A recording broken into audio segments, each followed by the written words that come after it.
Пандемия Азияда күчөп жатат. Ал арада Кыргызстанда сандар сүр көрсөтүүдө. Коронавирустан дагы 8 бейтап көз жумду. Москвада кыргызстандык 2 секелек кыз өрттөн абыт болду. Каргашалуу окуя күнү. Ата-энеси балдарды сыртынан кулпулап жумушка кеткен. 4%га чейин түшүрүү мүмкүн болду. Бул банктардын жанагы маржасын деп коебуз, пайдасын алып коюунун эсебинен жана төлөө мөөнөтүн 25 жылга узартуунун эсебинен жетишилди. Эми ар бир жаран ипотекага үй ала алабы? Албетте деп айтаардан мурун негизги басым Бишкек жана Ош шаарларына гана эмес, аймактарга жасалаарын белгилеп кетели. Ушул чыйырчык эс алуу жайына бара жаткан 2 микроавтобусту окуучулар менен токтотуп, аларга биз эжекелерине түшүндүрүү иштерин жүргүзүп, аларды артка кайтардык. Кыргызстанда быйыл 61 миңден ашуун өспүрүм мектепти аяктоодо. Өлкө аймагында 40 коңгуроо салтанатын онлайн өткөрүү каралган. А бирок бүтүрүүчүлөр арасында жаратылыш койнуна барып эс алууну эңсегендер болду. Касиеттүү кыргыз жерим, сүйүктүү мамлекетим Кыргызстаным, ушу жеңишимди силерге багыштадым, силерге арнайм. Кыргыз элим, касиеттүү менин мекеним, эркиндигибизди, касиеттүү жерибизди, эгемендүүлүгүбүздү сактап калалы. Эдуард Кубатов Эвересттин чокусунан кыргызстандыктарга кайрылды.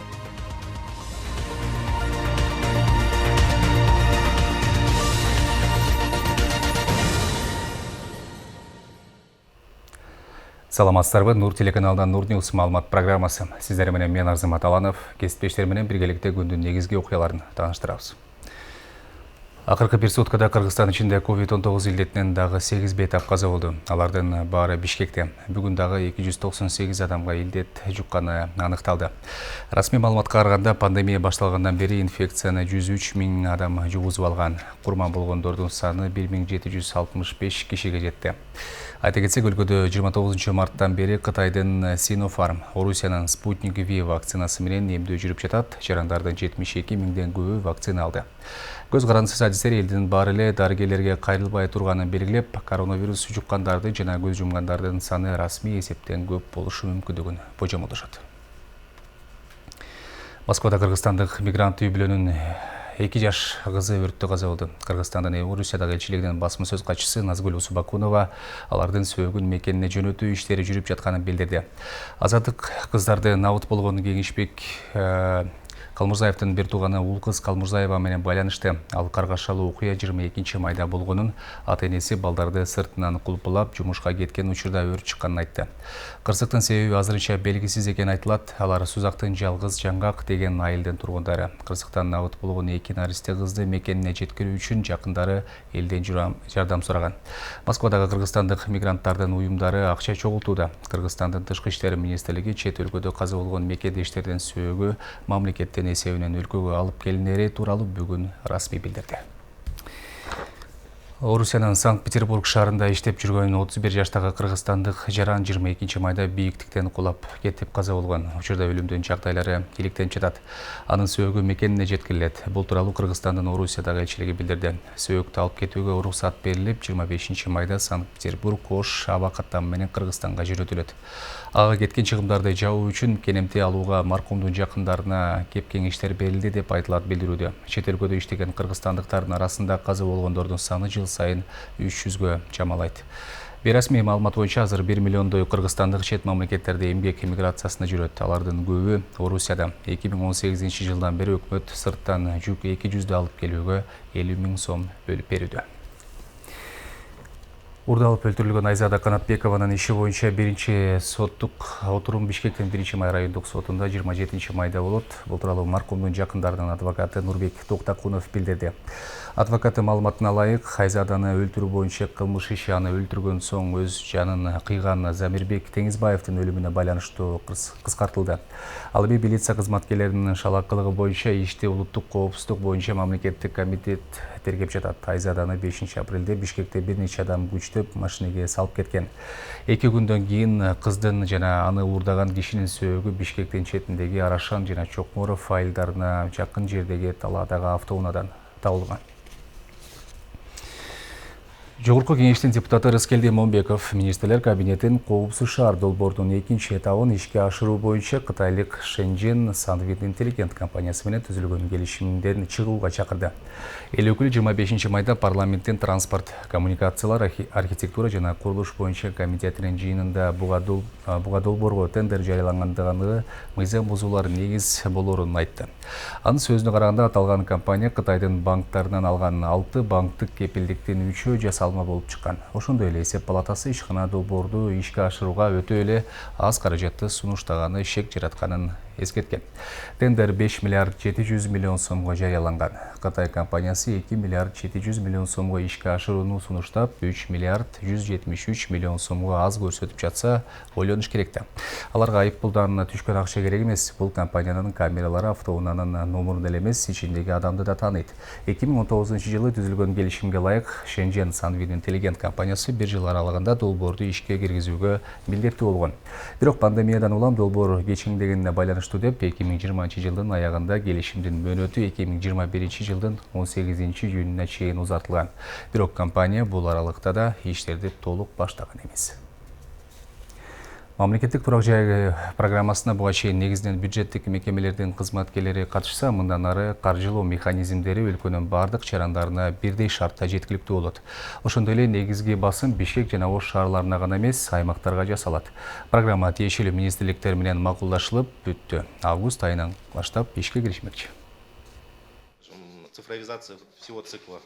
Мамлекеттик ипотекалык компания жаңы турак жай программасын иштеп чыкты. Ал Менин үйүм 2021-2026 деп аталат. Жана бул жаңы турак жай программасынын алкагында пайыздык чен 4%га чейин төмөндөтүлдү. Эми калктын бардык катмары үчүн ипотекалык насыя берилет. Буга чейин мамлекеттик ипотекалык компания ипотеканы баштапкы төлөмдүн суммасына жараша 12%дан 14% менен берип келсе, азыркы тапта бул 6-8%ды түзөт. Эми бул жаңы турак жай программасы аркылуу пайыздык чен дагы түшүп, насыя 4% менен берилмекчи. 4%га чейин түшүрүү мүмкүн болду. Бул банктардын жанагы маржасын деп коебуз, пайдасын алып коюунун эсебинен жана төлөө мөөнөтүн 25 жылга узартуунун эсебинен жетишилди.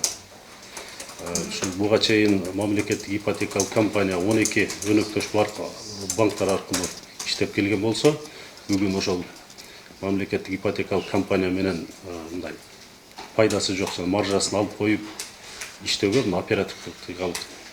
операциялык чыгымдарды гана төлөп берсе макул биз иштейбиз деген банктар менен иштөө улантылат. Жанагы макул болбогон банктар менен келишимди токтотууга мажбур болобуз. Мекеменин кызматкерлеринин айтымында бул 4%дык өлчөм КМШ өлкөлөрүнүн ичинде эң төмөнкү өлчөм болду. Деген менен мамлекеттик ипотекалык компания 2015-жылы өкмөттүн демилгеси боюнча элдин турак жай алуу мүмкүнчүлүгүн жогорулатуу максатында түзүлгөндөн бери 5000 жаранга гана ипотекалык насыя берип үйлүү кылышкан. Алардын арасында акчаларын төлөй албай калгандар да болгон. Буга чейин насыячылар мамлекет ипотекага бөлгөн каражатын үстөөгүн азайтуу талабы менен 2 жолу митинг уюштурушкан. Биз 2015-2020 жеткиликтүү турак жай долбоору деп мамлекеттик ипотекалык компаниядан ушул үй алганбыз. Алганда башында пайыз 14% болчу. Башында 14% менен алганда бизге биринчи жолу мамлекеттен жардам берилип атат деп алгандыктан көп деле эмелер түшүнбөп турбуз. Бекер берип аткандай эле алып турбуз. Көрсө 14% менен мисалы мен 2 миллионго үй алгам. 2 миллионго үй алсам 2 миллиондон ашык сом кошуп берет экен. Ошондо мен 15 жылда 4 миллиондон ашык сом банкка төлөйт экенмин.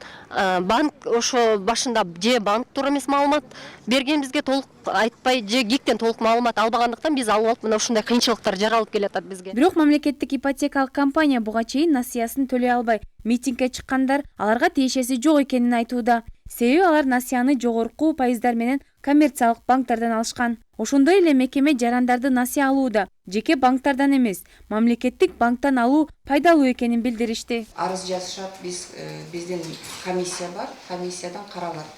Ар бир жарандын өзүнчө эмеси менен көйгөйү менен биз карап туруп анан төлөмдөрүн карайбыз, отсрочкасын карайбыз, анан просрочка деген болот, канча күн, ошолорду карап туруп анан чечим чыгарабыз да. Биз аракет кылабыз баягы жеңилдиктерди кылганга. Азыр болсо биз жаңы механизм менен берели деп атабыз, жанагы аренда с последующим выкупом деген. Алар банктардын тиешеси жок болот. Алар биз аркылуу алышат. Квартира бизге таандык болот да, анан биз өзүбүз бияктан чечебиз. Учурда Кыргызстанда 9,5 миңден ашык адам мамлекеттик ипотекалык насие алууга кезекте турат. Атка минерлер жогоруда айтылган Менин үйүм 2021-2026 аталышындагы мамлекеттик ипотекалык компаниянын жаңы программасы аркылуу жарандар көпкө кезекке турбастан турак жайды ижарага алууга мүмкүнчүлүктөр түзүлөөрүн айтышууда. Ал эми Бишкек шаарында август айынан тарта үй курула баштайт. Эркайым Мерикова, Нурбек Жеңишбек уулу, Нур Ньюс, Бишкек.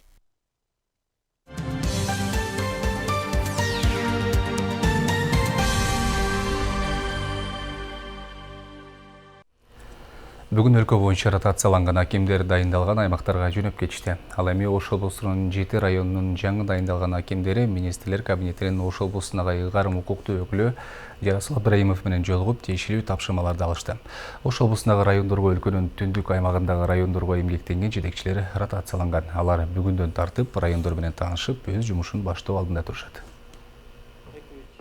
Бүгін президенттин буйругу менен Ош облусуна ротацияланган акимдер министрлер кабинетинин Ош облусундагы ыйгарым укуктуу өкүлү Жарасул Абдрайымов менен жолугушту. Облус башчы жаңы дайындалган акимдерге өзүнүн тапшырмаларын берип, тез аранын ичинде жумушту жөнгө салууну табыштады. Мен ойлойм, ошол тажрыйбаңыздарды анан кийин азыркы биз түзүп аткан программалар бар, ошол программаларды улантып кетишиңиздер керек, токтотпой. Тез аранын ичинде райондун абалы менен, райондун калкы эли менен баардыгы менен тез арача таанышып түшүңүздөр керек. Ош облусунун Карагулжа районунун акими болуп дайындалган Аманжан Кенжебаев бул убакка чейин Сокулук районунун администрация башчысы кызматын аркалаган. Ал эми Карагулжа районунда алгачкы жумушун негизги көйгөйлөрдөн баштай турганын билдирүүдө. Ушул убакка чейин тартыш болуп келген жер маселеси, андан сырткары бир топ көйгөйлөр жөнгө салынаарына ишендирип жатат. Эми ар бир аймакка келсең, ар бир айыл өкмөт өзүнүн проблемасы бар. Ошол проблемаларды ошол регионго карата чечиш керек деп ойлойм. Бириз угатабыз, сел жүргөн жерлер бар, үй көчүрө турган жерлер бар экен, алардын маселеси, жер маселеси бар экен, инвестиция ишкерлер боюнча маселе бар экен. Биринчи очередь ошону карайбыз. 7 айдан ашуун убакыттан бери жетекчиси жок ишмердүүлүгүн жүргүзүп келген Кара Суу районунун акими болуп Турусбек Ногоев дайындалды. Ал бул убакка чейин Чүй облусунун Жайыл районунун акими болуп эмгектенген. Кара Суу районуна жаңы дайындалган аким тууралуу бул убакка чейин социалдык баракчаларда маалыматтар тараган. Анда аталган жетекчи кылмыштуу топтун мүчөсү катары айтылган эле. Ал эми Ногоев бул маалыматтарды четке кагууда. Мен өзүм 91-жылы мугалимдик жолунду баштаганда оор мезгилде иштедим. Ошол мезгилдин ичинде 3 мектепти жетектедим. Эмне үчүн анда ошолор айтышпайт? Бул жигитти мектептин директору кылганга болбойт. Бул кылмыштуу топтун мүчөсү эле деп. Андан кийин ушул Жай районунда акимдин орун басары болуп 3 жылга чейин эмгектендим. Эмне үчүн ушул мезгилде бул маселе көтөрүлгөн эмес? Качан гана 2014-жылы май айында ушул райондун акими болуп дайындалгандан баштап бул маселе көтөрүлүп келди. Мен ачкандай кылмыштуу топтун мүчөсү эмесмин. Мен Кыргыз Республикасынын жараны, мыйзамдуулукту сактаган инсанмын. Ош облусунда тамтыгы чыккан негизги жолдордун бири Ноокат районунда. Бул убакка чейин аталган аймактын жарандары жолду оңдоо талабы менен нааразычылыктарын бир нече ирет билдирип келишкен. Аталган районго жаңыдан дайындалып келген Данир Иманалиев эң алгач мына ушул маселени чечүү тапшырмасын алганын билдирип жатат. Эми баарыбызга эле маалымат болгондо бул социалдык баракчаларда, массалык маалымат каражаттарда бул инфраструктуралык долбоорлор, өзгөчө айтканда жол, ошо 47 километр боюнча эл аралык жолдун акыбалы өтө начар деп атат. Ошол менен биринчи ирет таанышыбыз керек. Көчө дагы жетекчилик айтты, ал боюнча дагы тез аранын ичинде ушул маселени чечишибиз керек. Ош облусунда дыйканчылыкты жолго койгон Араван районунун жетекчиси болуп Сейтек Кулубаев дайындалган. Ал бул убакка чейин Нарын облусунун Актала районунун башчысы болуп эмгектенген. Жаңы дайындалып келген аким айыл чарба маселелери менен тааныш болгонун билдирип, өнүктүрүүгө аракеттер көрүлөрүн убадалап жатат. Ал үчүн тажрыйбалуу адистердин жана Араван районунун жарандарынын жардамына муктаж экенин кошумчалады. Райондун социалдык экономикалык өнүгүү стратегиялык программасы менен таанышып, мүмкүн ошондогу жердеги ошол географиялык климатты, жердин шартын өзгөчөлүгүн эске алуу менен ошол жерде бир катар иш чараларды дагы колго алабыз деп атат. Эскертсек, ушул жылдын март айында өлкөдөгү бардык райондордун акимдери мамлекеттик аттестациядан өтүшкөн. Тестирлөөнүн жыйынтыгы менен өтпөй калган акимдер жумуштан бошотулуп, ийгиликтүү өткөн акимдер өлкө башчынын буйругу менен ротацияланды. Анда өлкөнүн акимдери түштүк аймагынан түндүккө, түндүктөн түштүккө которулган. Мындай чечимдин негизги максаты коррупциялык схеманын алдын алуу, өнүгүүгө жол алуу экени айтылып жатат. Нурзада Сыдыкова, Элдар Өмүрбек уулу, Нур-Ньюс, Ош шаары. Быйыл Кыргызстанда 11 классты 61 миңдей өспүрүм аяктап жатат, ал эми 9 классты 103 миң окуучу бүтүрдү. Министрлик коронавирус пандемиясынан улам өлкө аймагында акыркы коңгуроо салтанатын онлайн өткөрүү тууралуу буйрук чыгарган. Бишкектеги айрым муниципалдык жана жеке менчик мектептерде азем гигиеналык эрежелерди сактоо талабы менен уюштурулду. Окуучулардын коопсуздугун камсыздоо максатында коомдук тартипти милиция көзөмөлдөп жатат. Буга чейин ата-энелер жана бүтүрүүчүлөр арасында түшүндүрүү иштери жүрүп, таңтоосу, жаратылышка эс алууга чыгуу, ресторан, кафелерде кече уюштурууга болбой турганы эскертилген. Кыргызстанда жалпы 2000ден ашуун мектеп бар. Коронавирус пандемиясынан улам акыркы коңгуроо салтанаты былтырда уюштурулган эмес. Ош шаарында да 25 май онлайн түрүндө өттү. Бул боюнча алдын ала ата-энелерге жана окуучуларга түшүндүрүү иштери жүргүзүлгөн. 2 жылдан бери бул онлайн режимдеги акыркы коңгуроо салтанатын өткөрүү биз үчүн ушундай көнүмүш болуп калды. Кырдаал турукташып кетсе, буюрса кийинки жылдарда нормалдуу түрдө биз өзүбүз каалагандай салтанаттар өтүшүн күтүп атабыз. Албетте бүтүрүүчүлөрүбүз бир аз ушул кичине мындай ыңгайсыз абалда калып атышат өздөрү дагы, но бирок биз анын түшүндүрүү иштерин жүргүзүп, мектептерде мектеп жетекчилиги менен, эмгек жамааты менен, ата-энелер менен толук кандуу түшүндүрүү иштерин жүргүздүк. Алар дагы туура түшүнүшүп атат. Азыр бүгүнкү күнү бир бардык жерлерде ушул онлайн режимдеги акыркы коңгуроо салтанаттарын өткөрүүгө көзөмөлдү жүргүзүп атабыз. Теманылай бүгүнкү окуу жылынын аякташына байланыштуу коомдук коопсуздукту камсыздоо үчүн Ош облусунун бардык аймагында рейдтер жүргүзүлдү. Ошондой эле облустагы эс алуучу жайга баруучу жолдорго 10дон ашуун атайын посттор коюлуп, түшүндүрүү иштери болду. Белгилесек, билим берүү мекемелери аралыктан окутуу ыргагына өткөн болчу. Анын негизинде министрлик акыркы коңгуроо кечесинде онлайн форматта өткөрүү чечимин кабыл алган. Бирок ошого карабастан эс алуу үчүн тоолуу райондорго барган мектеп окуучулары болду. Аларга кандай чаралар көрүлдү? Биздин чыгармачылык топ кошо катышкан рейдте сөз болот. Бүгүн облус боюнча 25 майга карата жол коопсуздугун камсыздоо кызматкерлери жол коопсуздугун камсыздоо үчүн жылып жүрүүчү посттор коюлуп, атайын рейд жүргүзүлгөн. Анткени мектеп окуучулары бул күнү тыюу салынганына карабай, чогулуп эс алуу жайларына бараары көпчүлүккө белгилүү. Алардын коопсуздугун көзөмөлдөө үчүн посттор облустун бардык эс алуучу жайларына баруучу жолдордо, анын ичинде Алай жолунда да коюлган. Анткени бул жол менен Чыйырчык эс алуу жайына барчу бүтүрүүчүлөр көп болот. Ош Сарташ Эркаштан автожолунда турабыз. Бул жерде Чыйырчык эс алуу жайына атайын 5 пост коюлду. 5 жол коопсуздук кызматынын посттору жана жылып жүрүүчү посттор. Бул жерден көбүнчө мына жаш окуучулар, быйылкы бүтүрүүчүлөр атайын мындай кымбат баалуу автомашиналарды жалдап алып, же болбосо микроавтобустар жалдап алып эс алууга бараткан жерлерден биз токтотуп аларды түшүндүрүү иштерин жана аларды кайтарып, ушундай иштерди жүргүзүп, балдар иштеп атышат ушул боюнчачы. Жалаң жаш балдар.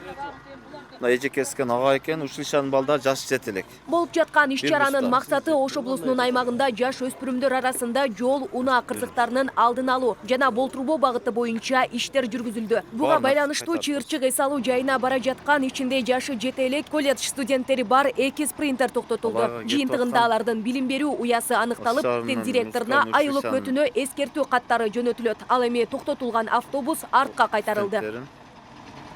Артка кайтарды. Ушул Чыйырчык эс алуу жайына бара жаткан 2 микроавтобусту окуучулар менен токтотуп, аларга биз эжекелерине түшүндүрүү иштерин жүргүзүп, аларды артка кайтардык.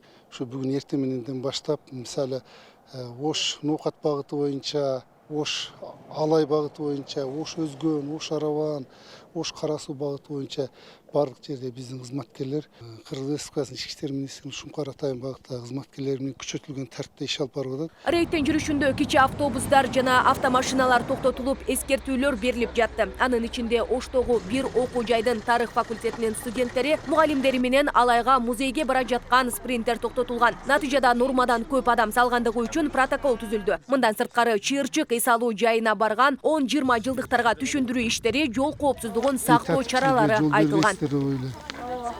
Өздүк гигиенанын эрежелерин сакташыңыздар керек да. Маска тагышыңыздар керек. Кара баардыгыңар мындай тыгыз бири-бириңер менен жакын байланышта отурасыңар да, ошол үчүн. Белгилесек, билим берүү жана илим министрлиги тарабынан атайын буйрук чыгып, мектеп окуучуларына гана эс алуу жайларга баруусуна тыюу салынган. Бирок ага карабастан тоолуу аймактарга эс алуу үчүн барган окуучулар арбын болууда. Ал эми ушул жылкы 10-20 жылдык бүтүрүүчүлөргө атайын тыюу таандык эмес. Бир гана санитардык эрежелерди сактап, кичи автобустарга нормадан көп адам салбоого эскертүүлөр берилди. 20 жылдык, 30 жылдык ушундай дагы иш-чаралар, майрамдык аземдер болуп атат. Ошодогу жүргөн жарандарга дагы аман эсен ушул майрамдарда жол эрежесин бузбай, өздөрүнүн коопсуздугун сакташып, мындай маданияттуулукка чакырып кетем. Ош облусунун аймагында көзөмөлдөө бүгүнтөн баштап 3 күн бою улантылат. Эскертсек, учурда мектептерде онлайн окуу жүргүзүлүүдө. Бүгүнкү рейд убагында 175 автоунаалар токтотулуп текшерилди. Анын ичинен жол кыймылынын эрежелерин бузган 149 айдоочуга протокол түзүлдү. 5 автоунаа жол кыймылын коопсуздугун камсыздоо бөлүмүнүн убактылуу айып короосуна токтотулган. Ушул убакытка чейин мектеп окуучулары катышкан мыйзам же башка укук бузуулар катталган жок. Айганыш Туратбек кызы, Адлет Нышанбаев, Нурньюз, Ош облусу. Кыргыз-Тажик чек арасындагы куралдуу кагылыштан жабыркагандарга көмөктөшүү максатында ачылган атайын эсепке 100 миллион сомго жакын каражат чогулду. Экономика жана финансы министрлигинин сайтындагы маалыматка ылайык, чогулган акчанын 96,5 миллион сому өкмөттүн Баткендеги өкүлчүлүгү ачкан атайын эсепке түшкөн. Ал эми өзгөчө кырдаалдары министрлигинин эсебине 3 миллиондой сом чогулду. Бул каражатты ыктыярчы жарандар, уюмдар берип жатат. Мындан тышкары бир катар мекемелер бир күндүк айлыгын которгонун айтышкан. Мекеменин маалыматына караганда бул акча которула элек. Президент Садыр Жапаров 5-майда Баткен облусунун чек арадагы айылдарын калыбына келтирүү жана өнүктүрүү боюнча биринчи кезектеги чаралар жөнүндө жарлыкка кол койгон. Ага ылайык премьер-министр төрагалык кылган мамлекеттик комиссия түзүлүп, облуста президенттин атайын өкүлү дайындалды. Ушул күндөрү жаңжалдан курман болгон 36 жарандын үй бүлөсүнө үй салынып жатат. 28, 29, 30 апрелдеги жана 1-майдагы Кыргыз-Тажик чек арасындагы куралдуу жаңжалда 36 кыргызстандык курман болду. 180ден ашуун адам жаракат алды. 100дөн ашык турак-жай, имараттар талкаланып, өрттөлдү. Эверестке чыккан Эдуард Кубатов жер шаарынын эң бийик чокусунда туруп кыргызстандыктарга кайрылган видеосу менен бөлүштү. Альпинист Facebook баракчасына жарыялаган видеосунда жеңишин кыргыз элине арнай турганын айткан. Кыргыз элим, бүгүн 23-майда саат 8ден 35 мүнөттө Эвересттин чокусуна чыктым. Кыргыз элим, касиеттүү менен мекеним, ушул жеңишимди силерге арнайм. Эркиндигибизди, касиеттүү жерибизди, эгемендүүлүгүбүздү сактап калалы деген ал. Кыргызстандык Эдуард Кубатов 23-май күнү Эверест-1 экспедициясынын курамында Эверестти багындырган. Бийиктикке чыгуу 12 апрелде Непалда башталган. Команданын курамына Израиль, Кыргызстан, Малайзия, Россия жана Өзбекстандан барган альпинисттер кирген. Эдуард Кубатов жердин эң бийик чокусун багындырган экинчи кыргызстандык болуп калды. Биринчи болуп чокуга 1997-жылы Дмитрий Греков чыккан. Кыргыз эл артисти Саламат Садыкова «Керемет Баткеним» аттуу жаңы чыгармасын жарыялады. Бул тууралуу ырчынын кызы Кундуз Абашева Facebook баракчасына жазды. Абашева «Керемет Баткеним» ырынын текстинин автору. Ал эми ырдын албону Саламат Садыкованын өзүнө таандык. Бул чыгармада Баткен облусунун табияты тууралуу баяндалып, клибинде Баткендин кооз жерлери даңазаланган. Белгилей кетсек, кыргыз эл артисти Саламат Садыкова 1956-жылы 28 сентябрда Баткен районунун Кызыл жол айылында туулган. Алгачкы эмгек жолун Баткен районунун маданият үйүнөн баштаган. Керемет Баткенимди ырдайын күйгө салып, комузда кол ойнотуп, үнүмдү кенен созуп, кусалык сагынчымды айтайын кырга кошуп. Урматтуу телекөрүүчүлөр, сиздер Дордионс маалымат программасын көрдүңүздөр. Эгерде эфирде толук көргөнгө жетишпей калсаңыздар, бизди интернет баракчаларыбыздан да тапсаңыздар болот. Даректер экранда көрсөтүлгөн. Ал эми өлкөдөгү орунду алдын алуу үчүн үйдөн чыгаарда сөзсүз түрдө бет кап тагууну унутпаңыздар. А мен сиздер менен коштошом. Кайрадан эфир аркылуу көрүшкөнчө саламатта туруңуздар.